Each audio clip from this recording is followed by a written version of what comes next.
or the lightness of the shadow is determined by the distance of the sun. When you get into art, you realize that art is really predicated on a hell of a lot of physics. Because if you understand how light and the electromagnetic spectrum operate, you will notice that the reason why, let's say an apple, hypothetically an apple, why is the apple shade dark? The apple shade is dark is because, you see the darkness of the shade, we can determine the distance the object is from the light. It's a fascinating phenomenon. You can calculate the distance between the object and the light by the level of darkness of the shadow that's being casted. Now, the further away the light is from the object, the shadow will have a less opacity. It becomes more translucent, right?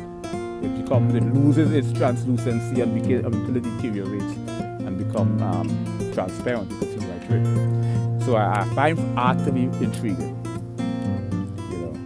You know, the ability to draw.